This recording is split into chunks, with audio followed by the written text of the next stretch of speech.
Great. So, yes, this is our weekly program that we began actually as soon as COVID-19 came as the outbreak that it is. We were searching for a way to give back to our community, and we felt the most important thing that we could possibly offer is getting in touch with who we really are, hence we named the program. And what we mean by that is that we're the soul. We are not the ego. We are not the body or the mind. That's what Upbuild exists for, to spread self. What is really the self? And we were doing, we do a what we call a spiritual start in order to be able to be energized and clear about what it is that we're here to do as a team at Upbuild. So internally, for our own inspiration and clarity, we do a spiritual start for each other, and we wanted to open that up during this time for anybody who would want to join us. And so we've been taking a quote and discussing, as many of you have seen. Today we have a very special experience that is a bit different. We have our first guest speaker who is with us right now, Krsnanandini Devi. And she is an incredible hero for Radha Bhakti and myself, an inspiration to us, a guide, a mentor. She is the person who trained us to get married practically. She was our premarital educator and has been our mentor since. She and her husband, Tariq Guru. And she has been for decades helping couples and families to be the best that they can be in their relationships, to understand themselves and each other, to communicate more effectively, empowering them with specific tools. If you want to ask us about those tools or ask her, you're most welcome. They're highly beneficial, and has helped countless people. She's also a disciple of A.C. Bhaktivedanta Swami Prabhupada, who first brought the teachings of Bhakti to the West, which is the tradition that Rasanath and I were monks in, and which we still hold the practices as sacred as ever. And yeah, you'll get to hear from her in just a moment. But the way this is going to work is she'll speak for 30 minutes, and then we'll have another 30 minutes opened up to you for any questions at all that you'd have. And you can just hit the raise hand button, and then we'll call on you and you can ask directly to her. If you want to use the chat, you can, but we encourage you to also just use the raise hand button at that time. And so this will go to an hour. So we'll try to wrap at 1. And we just ask for your respect, your wholehearted participation in listening, being completely present through this time. And also if you have something that you'd like to ask later on. And your determination that we make the best use of this experience possible, that we've afforded ourselves this time. This is a huge opportunity for us to take vital teachings back into our lives so that we can actually live as we are. With that, anything that you guys would add, Rasanath, Vipin, Michael? All right, so let us really warmly welcome Krsnanandini Devi. We are so honored, really deeply, deeply honored to have you with us. Thank you. Well, I thank you, Hari Prasada, and all of you wonderful people who are part of this Upbuild community. I love the name Upbuild, building up.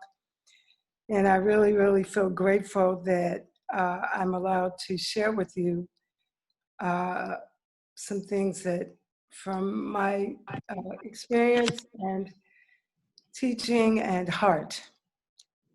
And I have to apologize a little bit because I wanted to be a little more prepared for this talk. And I'm just gonna kind of go for it with what I know, because man proposes and providence disposes. So it didn't quite turn out where I got to prepare like I wanted to. But I'm happy to be here. So if I use any terminology or words, I am one who loves questions. I am one who loves to for people to ask, well, what did you say? Or what did you mean? Or what did that mean? So please don't hesitate. And I love the fact that you are gathering in this time with such a wonderful topic, like remembering who we are. I think this is a topic, remembering. And, it's very important because I started off on my journey to try to get an understanding of who I was almost 50 years ago. And it is still a journey that I am still on. And I feel grateful that I came in contact with these very ancient scriptures that gave us some information and gave us some insight that caused me to study and practice. And I really encourage everyone to become like a spiritual scientist, to explore the truth and to understand, why we're here. These ancient scriptures called the Vedas, they tell us that there are 8,400,000 different bodies in creation. That's huge. It's different types of bodies, and these bodies are according to mentalities that have been developed in previous lives. So it's a kind of a interesting thing to know specifically how many different forms there are that are available. And they go on to explain that with all these different forms, this life energy that is in us, we've actually had the opportunity to traverse, to travel through these different forms till we get to the human form. And the human form is considered very special and very precious. Why? Because even though all life is special and all life is precious, it's the human form where we have the consciousness to be able to ask questions. Who am I? Why am I here? What is life about? Why is there suffering? Why do some people get disease and others don't? You won't find the ability of a dog or a cat or an elephant to ask those questions. So it is said that in our human form, with this human conscious, we should be very, very particular not to waste our time just in doing the same things that the other animals do. I mean, we need to eat, and we need to eat well and healthy, and we need to sleep, and we should do it in a good place.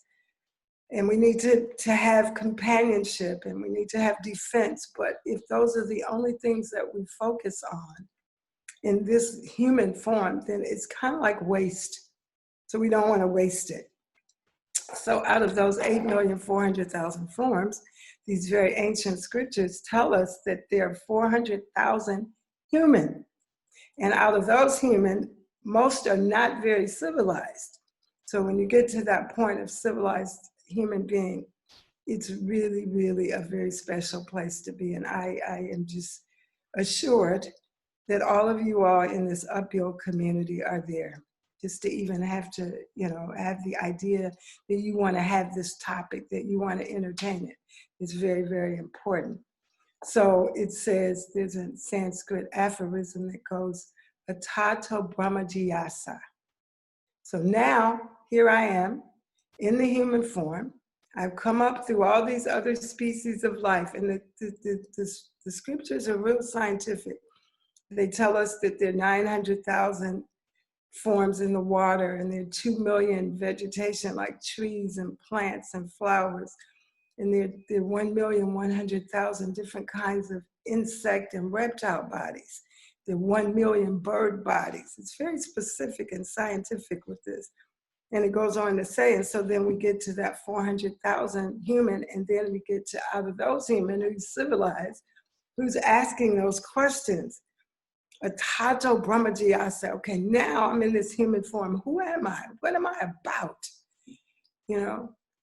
you take birth in a particular family, and you have, because of that environment, you learn certain traditions and rituals. But then when you get a little older, you start wanting to question, well, what are these traditions and rituals about, and how do they apply to me, and who am I really, am I the body? And you talked about that. There's a song by India Ari, she says, I'm not my hair.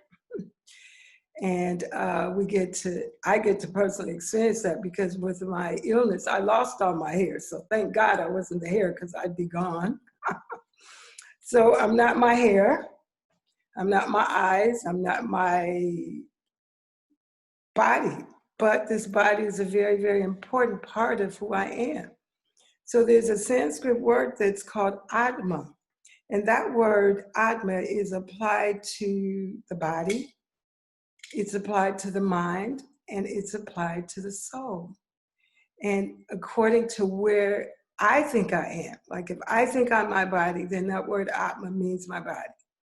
If I think I'm my mind or my intellect, then that word Atma means my mind or intellect. But if I actually know there's something a lot more deeper than just the physical and the mental, then that Atma refers to the soul.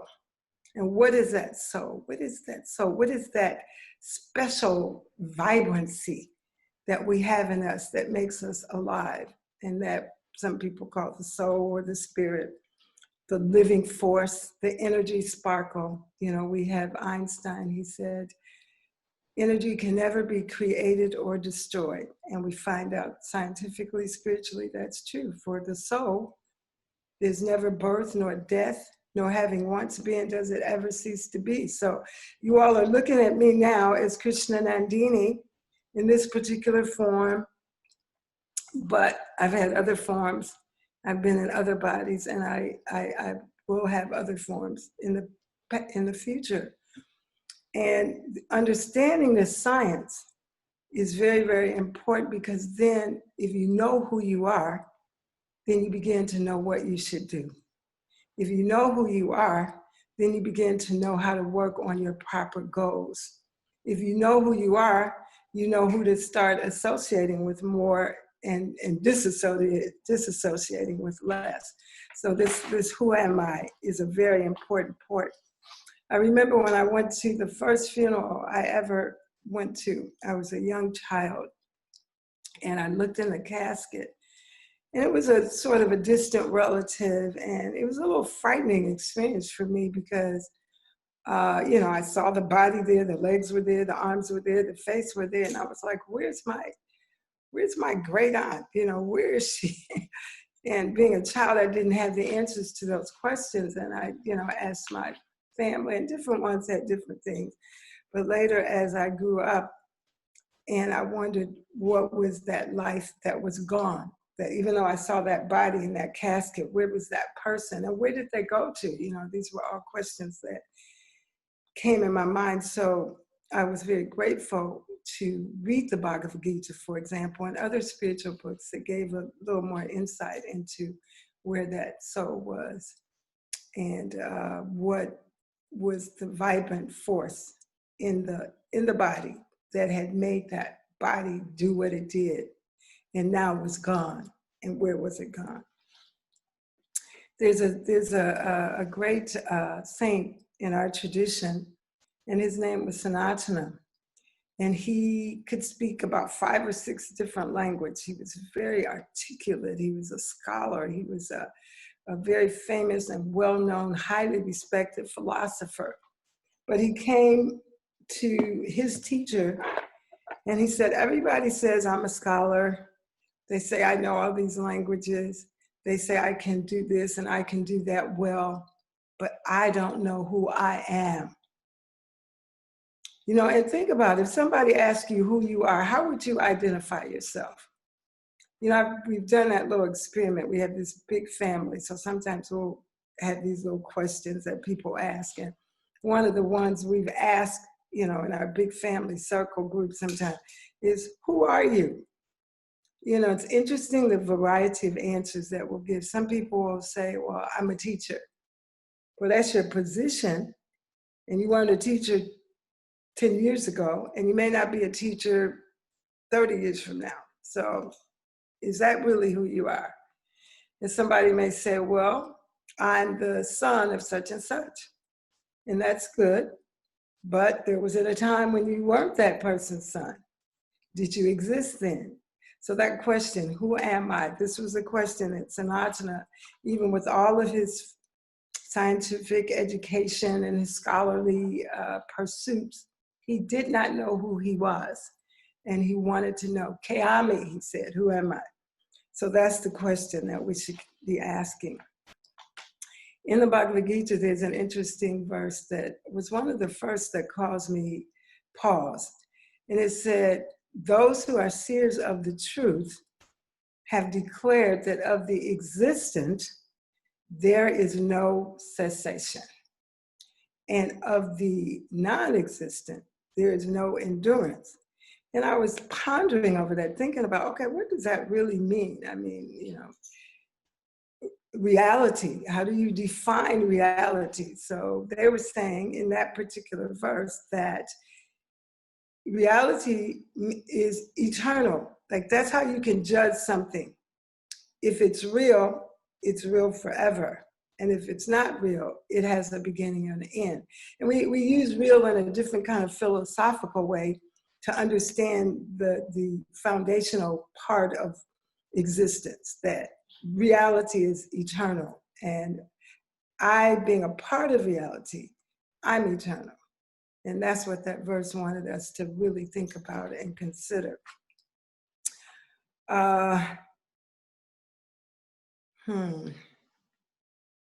Remembering who I am. And it's good to have that sort of as a daily meditation. And for me, it's very, very prominent, I would say, every day, because I was diagnosed with this illness that's terminal. And it makes me reflect every day more who I am, what my purpose is, how I'd like to be remembered when I leave this plane of existence.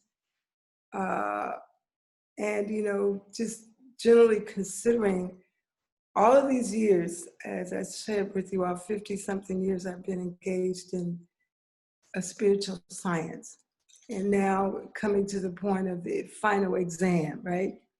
You know, you have to be prepared. You have to, you know, we don't learn something that we're not tested about. I remember once my mother, bless her heart, she was taking this spiritual studies class, this Bible studies class, and one of her colleagues in the class came up to her one day and he said, Sister Jones, why didn't you tell me that whatever we studied, we'd have to be tested for? I didn't know that. You know, I'm studying all this science, all this knowledge, and now I'm being tested. So the fact is, that's how life prepares us to move on to our next stage, that we learn life experiences similar to being in school. One of my dear friends, Bhakti Tirthas, calls this the school of love. Sometimes we've heard people call it the school of hard knocks. Whatever, it's a learning experience, and we have to learn, and then we have tests to see if we're properly internalizing those things that we've learned. And so for me, that's where I am now. You know, I have been saying, well, I'm not the body, you know, I'm not the mind, I'm spirit, I'm soul, and I'm a part of something that has continuity. I'm a part of something that has eternal value. And so that is the test for me at this time, and I hope I'm passing it. You know, because it's good to realize that what is in our control and what is not in our control. It's in our control to learn who we are. That's in our control. It's in our control to practice what we learn or not. We have no idea what's happening with the rest of Who else? Because I'm not in charge. And I think that's been a very good part of my life experience, to learn that I'm not in charge. I'm not the boss. I'm not the controller. I don't own anything. And it's kind of like a relief, even though, you know, for so many lifetimes, if you've been acting in a certain consciousness, then it's kind of hard to let it go. But to let it go and just kind of exist in your real self. So that's the test that I'm having right now. I had thought to share with you all this song that most of you are too young to remember, but it was called Alfie. And I hope I can pull it up here kind of quickly. Alfie was a movie about, I don't remember all the details about the movie, but it was mainly about a man who was trying to figure out life, what it was all about. So I just want to share a few of the words with you all. And as you contemplate remembering who I am. And it was, what's it all about, Alfie?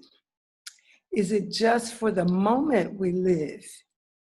What's it all about when you sort it out? And that's what you all are doing. And I love it with this bill. You're sorting it out.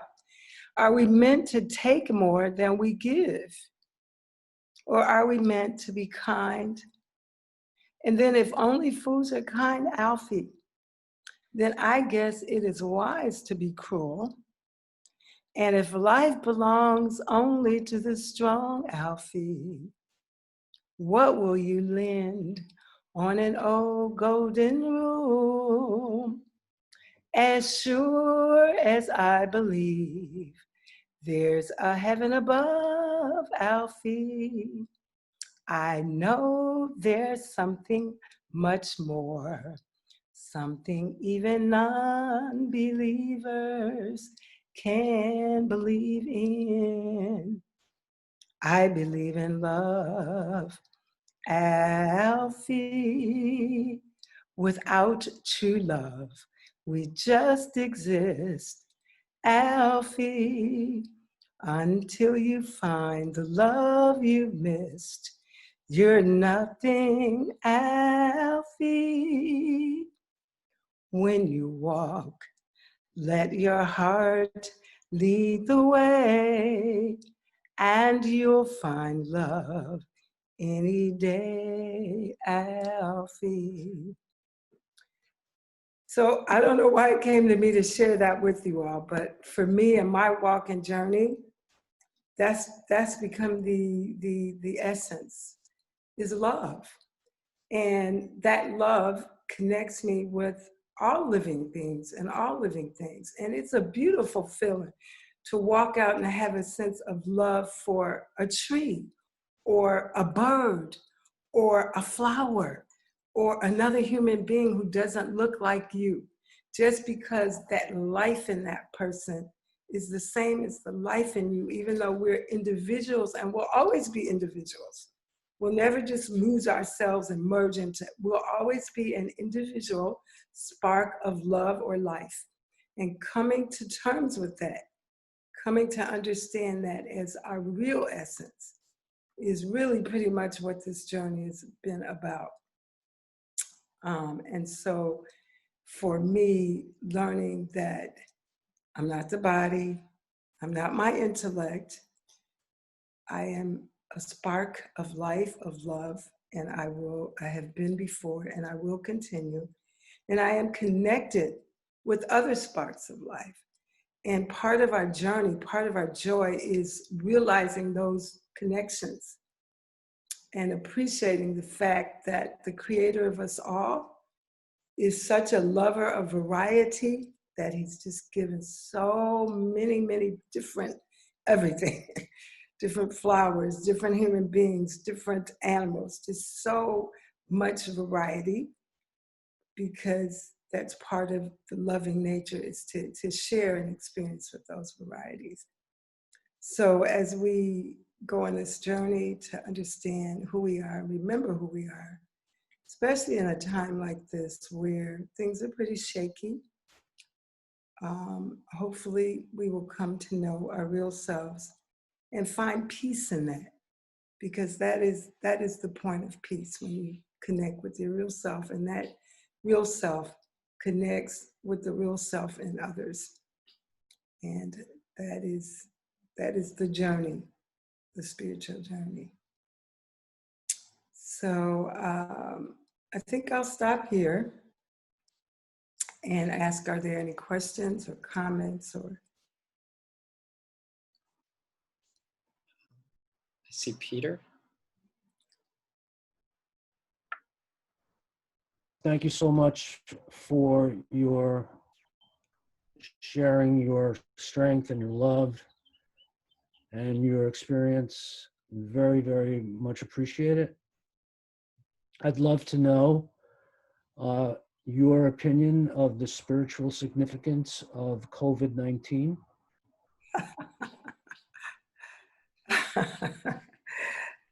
My opinion of the spiritual significance of COVID-19. Thank you, Peter. That is such a wonderful question. And it's definitely one that I have contemplated. And I think the spiritual significance is that the creator of us all has kind of put a pause button and said, boom, everybody stop and consider what is important. Everybody stop and consider what is important. Where you're going. You know, we have Mother Earth, and she's been so abused and polluted. We have other human beings, and they're being neglected and mistreated. And we're, as a human society, we're pursuing material advancement without so much pursuing spiritual advancement. If you let material advancement get ahead of spiritual advancement, it just bodes trouble, because all you have is very intelligent criminals. So I see COVID-19, even though so many people are losing their lives and it's so much sadness, you know, we at some point we all have to die. And that is a discussion that we don't like to talk about. I think we should talk about it more, especially among conscious people, because we need to be prepared for, you know, this is part of the reality of being in a material world. That things have a beginning and they have an end. That's the material world. There's no way it hasn't changed for millions of years. And people are born and they die. So the death is a part of this material experience. Now, there are great spiritual scientists and sages who say that there's another experience beyond this material experience, where there's no death and no disease and no old age and no suffering and no disconnection and no disunity. And that when a person becomes fully cognizant of their spiritual selves, they become eligible to return to that place. So for me, Peter, I see this as a sort of a wake-up call. And for those of us who are really endeavoring to go a little deeper or have a better understanding, it's given us an opportunity to do that. It's given us a time to reflect. It's given us a time to, as I said, consider what's really important in our relationships, in the earth, in you know, in our families, that kind of thing. And so hopefully, as people's consciousness transcend more and more, then we can attract you know, some people say, when will we return to normal? I pray that we never return to that crazy normal, because that normal was not nice. The normal that we had before this, too much suffering, too much pain, too much ignorance. So I hope we come to a better conclusion, Peter, after all this is said and done. And I think that's the whole point of it. Thank you. Dear Lynn?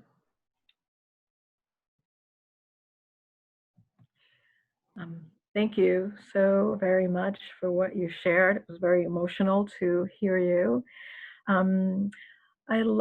hung on to you're sharing, you're emanating that the creator loves variety. Because I struggle sometimes with this soul and body, and understanding the purpose of the body, the importance of the body. I'm understanding more and more the soul and that we're part of a continuum. I still have challenges with consciousness needs to express itself in the variety that is human, if that's making any sense. And just understanding the role of the body in what it is here, what we are here to do and to be, if that makes any sense. Yeah, that makes a lot of sense, Gurlane. And thank you so much for the comments.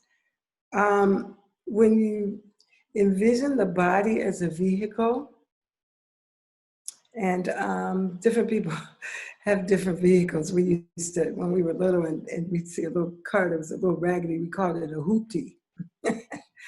So some people have hoopties, some people have Cadillacs, some people have Mercedes-Benz. You know, the body is the vehicle that we've been given, that we've earned from our previous life.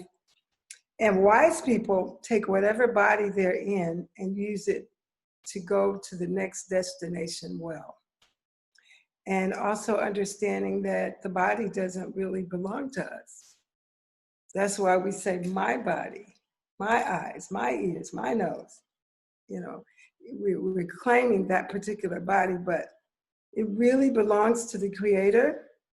And He has given us these different bodies to see, you know, how we'll make progress with them. And we should take very good care of the body. Again, because, you know, when there's the analogy or the metaphor that the body is a temple for the soul, for the spirit. And inside the body, the individual spirit, which is myself, dwells, but also the infinite spirit dwells. The infinite spirit is in every atom. You know, some people say God or Krishna or Allah, Jehovah, but we can say infinite spirit. And so in that way, the body is a temple. So we should handle it very nicely, very carefully, and use the body to do good for ourselves and others. That's the whole point of the body. And in order to do good for ourselves and others, we have to understand what is the ultimate good.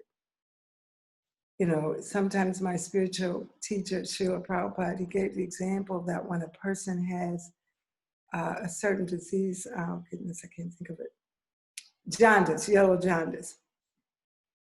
Sugar tastes horrible to them. It tastes bitter, it tastes nasty.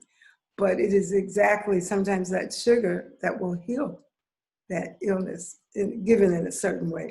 So the body we have to understand what is doing good for ourselves and others. And that's kind of what you all are doing in the Upbuild community. You're exploring those topics. So when we see our body as a vehicle to get us to our next destination, and also to do as much good as we can for ourselves and others, then that's the proper understanding and use of the body. I hope that kind of addressed it.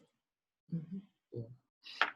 Vibhu says on the chat, any practical tips to come back to remember when we forget due to the nature of our daily lives? Also, how to cultivate forgiveness for the self and others. So any practical tips to come back to remember when we forget due to the nature of our daily lives, and any ways to cultivate forgiveness for the self and others? Yeah, that forgiveness is a huge piece there, Vibhu, because a lot of people are walking around traumatized because number one, they don't forgive themselves. And number two, they don't forgive others. So hopefully we'll be able to share some things. And as far as practical tips, I have to share with you all what has worked for me, and I would say super excellently. And that is mantra meditation, the chanting of God's name. You know, I grew up as a Christian. I grew up as a Muslim. My mother was such a spiritual seeker. We even practiced Mormonism for a whole year. And I mean, really practiced. And so I was exposed to a lot of different religions and metaphysics and stuff like that. And, you know, when I became a part of the Hari Krishna community and was given the mantra, I started chanting it every day. And I'm telling you all, this has made such a difference in my life. Just getting up every day, calling these particular sounds, which are God's names, has really helped me to kind of come into who I am as a person, to understand my connection with others. Just such a profound thing. And a lot of people don't understand that sound has such an effect on us, but you all do, because you all in a learning, very nice learning community. You know, if someone curses, for example, that kind of negative energy in the atmosphere actually affects. Whereas, and you all have heard about the experiments with plants, you say, oh, I love you, and the plant flourishes. Or we got a lot of plants in our house, and I think they like the chanting, because every day I chant, they, you know, they seem to really be growing with this. So for me, Vibhu, it has been this mantra meditation every day where I chant Hare Krishna, the mantra, and really try to get into my connection with the Creator and with who I am. And so that's helped a lot. And enough, other things that I would say are practical is be very, very careful of your association. My spiritual master, my spiritual teacher, he says that our association is 99 and 9/10% of who we are in this life and the next. So that means being very careful to be around people who have similar goals, who have similar consciousness, who are trying to be progress, or, you know, and you can see if they have the qualities and value system. But being in associating with like-minded souls is very, very, very key. And taking time to do what you all are doing, to have these forums, these sessions where you study together and you question together and you hear each other together. Those are all very, very helpful. And I don't know how many people pray or believe in prayer, but that's been a thing that's been a constant for me, because I want to be a better servant every day. So I pray for that. And so I would say those are the practical things that in my own personal life, chanting the mantra every day, praying to be a better servant, and being careful about my association, you know. And then the forgiveness piece, it's very clear that a lot of times, just being in the material world, we're going to say or do something to hurt a person. And a lot of times it's not even intentional. It's just the way things are. And so forgiveness is a process. And we have this thing where with the Dasi Zayed Family Institute, where we have a protocol, if you will, that, you know, to ask for forgiveness, someone that you feel like you've wronged. And it has steps to it. And it goes like this. You say, the first step is to acknowledge that I'm sorry that I hurt you. I'm sorry that I called you out. Let's just say called you out of your name. And then you acknowledge that that was wrong. And then you tell why that was wrong. It was wrong for me to call you out of your name, because that I have respect for you and you have respect for me, you know. And then you say, in the future, I will endeavor to be careful not to do that again. So you apologize and you identify what you did, and then you say why that was wrong, and then you say what you hope to do differently in the future, and then you ask for forgiveness. And then you step back and you don't say, well, I already apologized, you should just accept it. No, because sometimes people are not going to accept it right away. And a real apology means giving people space to forgive when they can.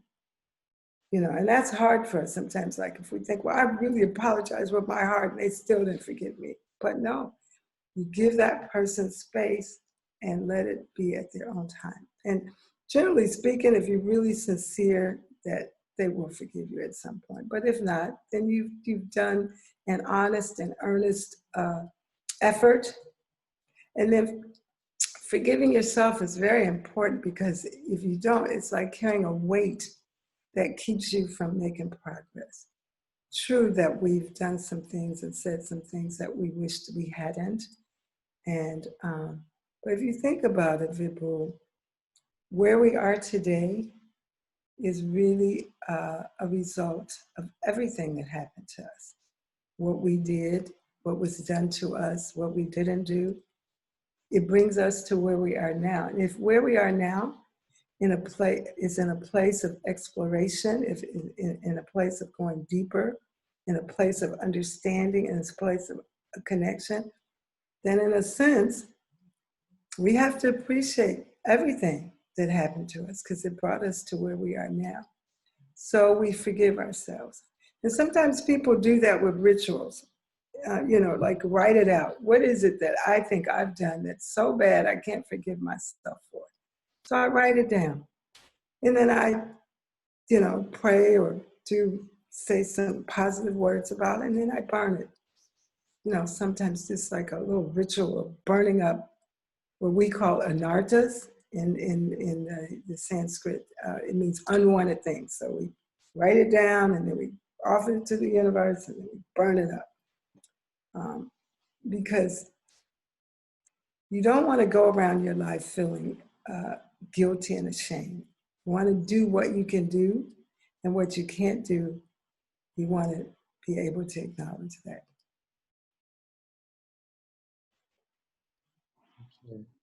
Kalina? Thank you. That was beautiful. Thank you. You're welcome. Hi. Hi.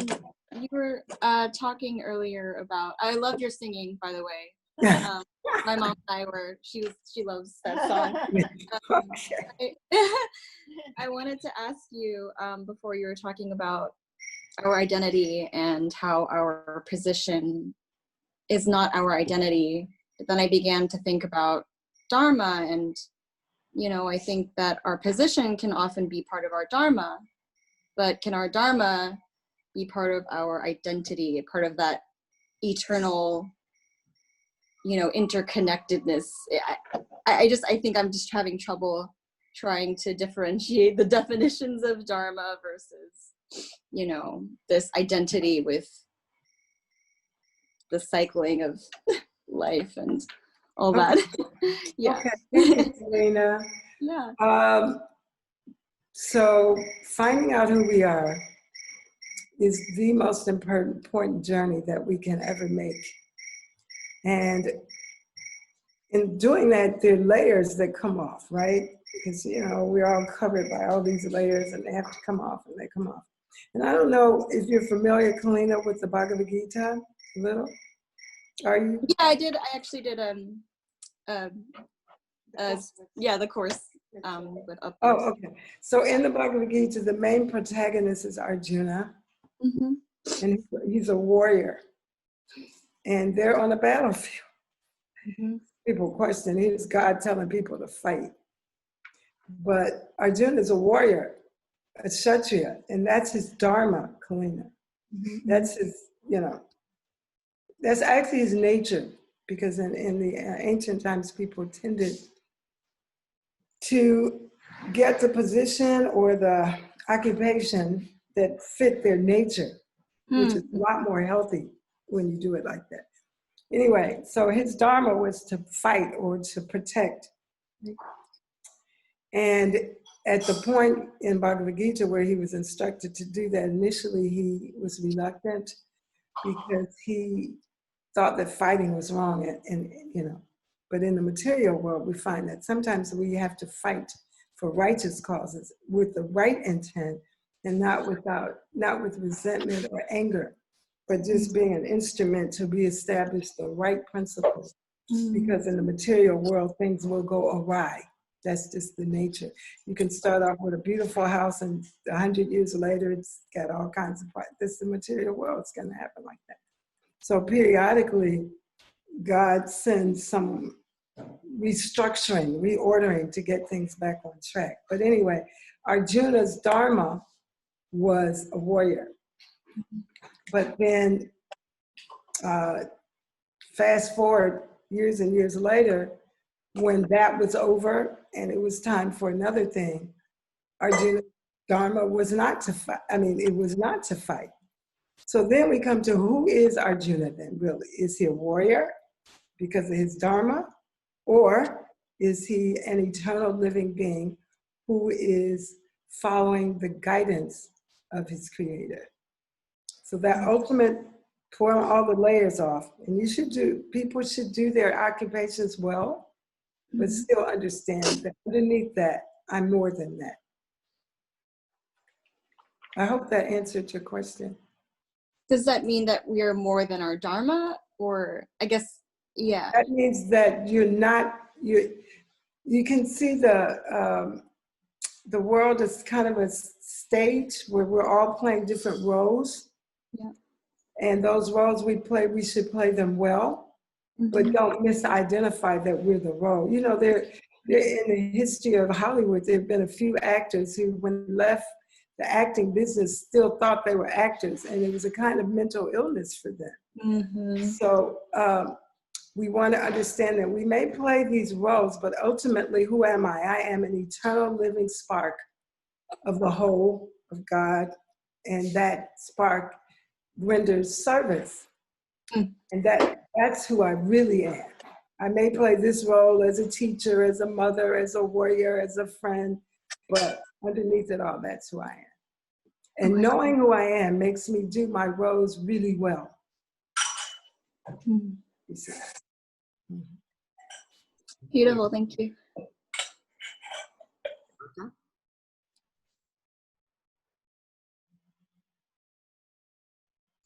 Did you call my name? You did. Okay, I didn't quite hear it.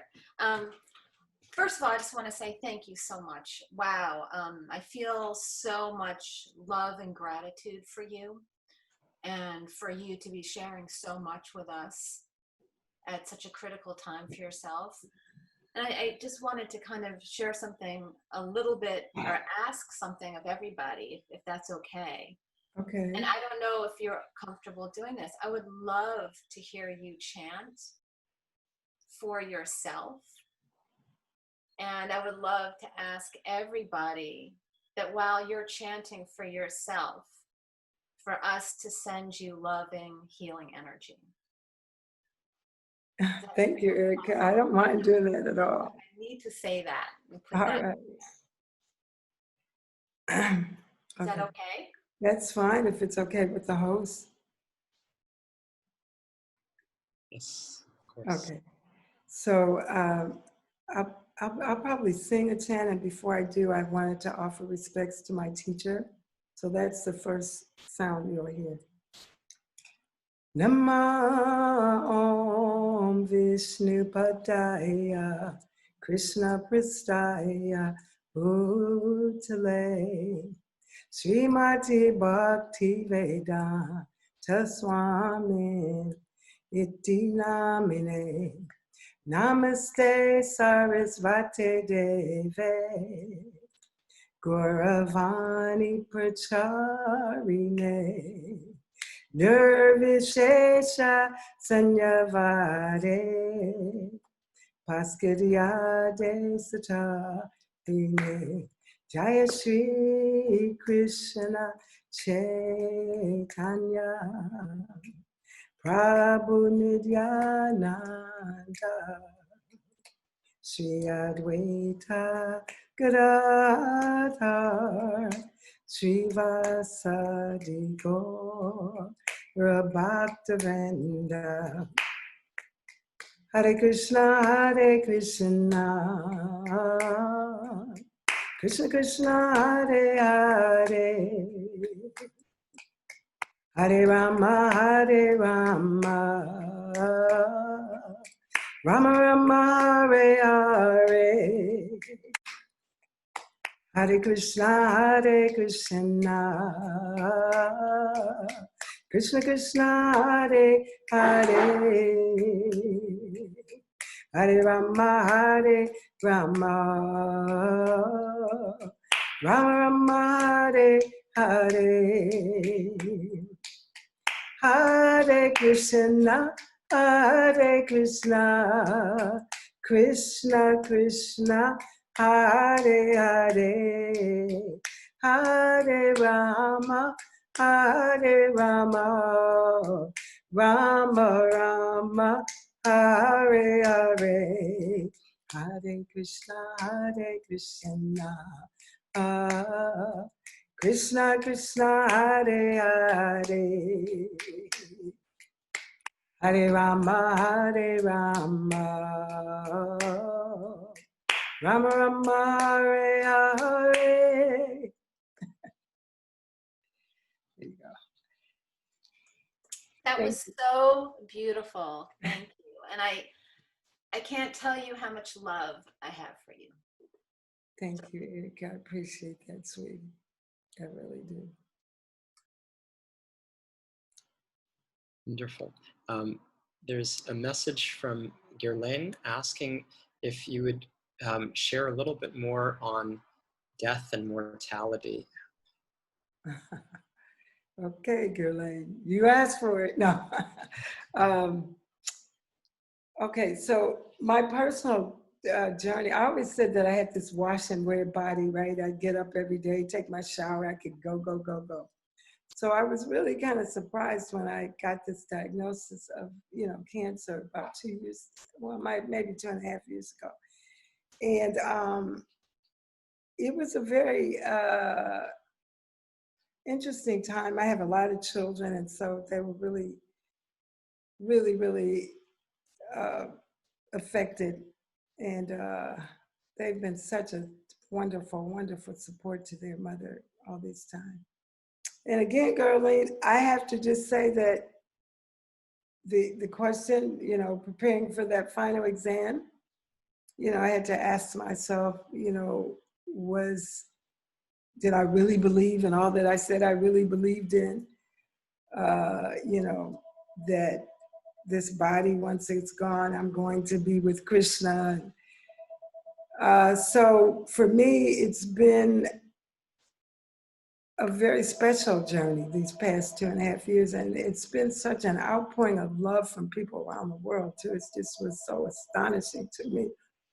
And I think maybe if I'm existing a little longer, it's because of all of that. And for me, I just have surrendered to the will of the Lord. We went through, I went to India for about 6 months and did this intense Ayurvedic treatment.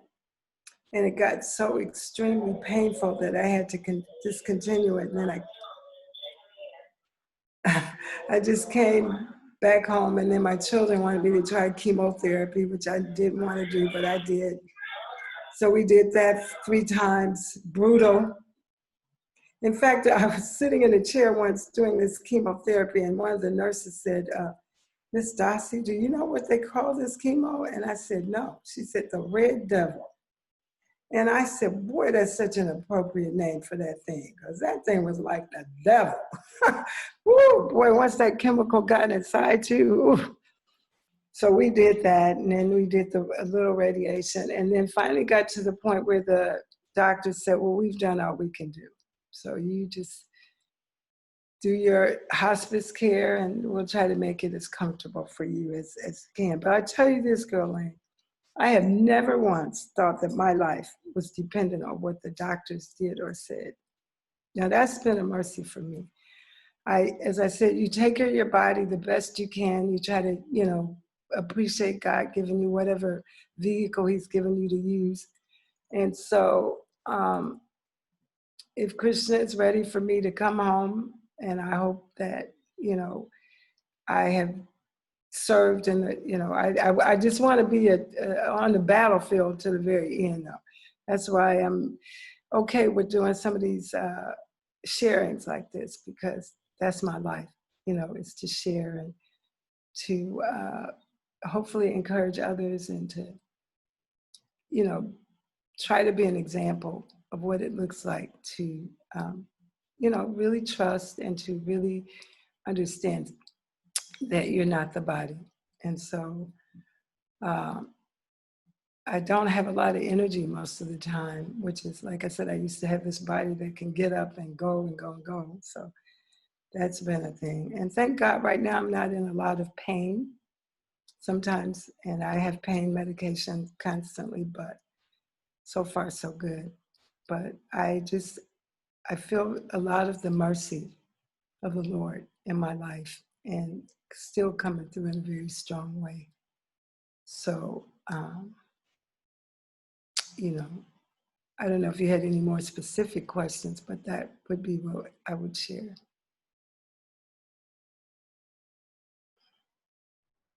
Thank you so very much. You're welcome. It was a gift. Thank you.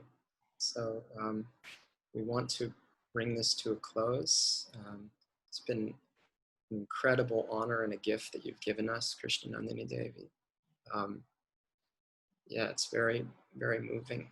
I think we feel that we've been given something that we probably can't explain.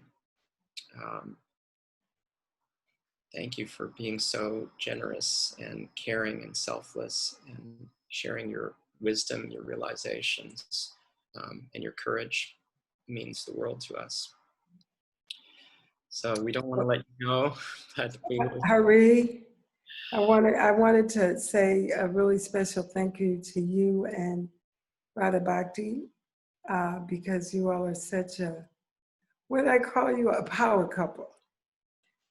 And in a very wonderful way, the kind of way you've opened your mind and your heart to being of service to others, and the kind of way that you have a commitment to serve others is very, very special. And we need that more and more in this world. And so I want to really say a special appreciation for you and Radha Bhakti. And I was thinking Radhika Patel too. I see my other spiritual daughter there too. So very good. Because this whole spiritual life is an empowerment, and it really makes you, the energy, we're all sort of vibrating on different levels of energy. And the more that you dedicate yourself to understanding who you are and living that, the more you become empowered and your energy comes up, up, up. And then that is really what kind of is changing the dynamics of the world, because the more conscious people become more conscious, and that energy level is going. So I thank you all in the upbuilt community, what I see, becoming these conscious people who can be empowered to change the energy of the world just by changing your consciousness. So I thank you for that. Thank you so much. On behalf of Rasanath, Vipin, Michael, the Upbuild team, and hopefully each of us here in the community, we're so grateful to have you on this journey. Thank you. Thank you, Prabhu. You all take care. It was really, in the words of Les Brown, it was a plum pleasing pleasure to be with you all today. And I'll say Hare Krishna. Hare Krishna.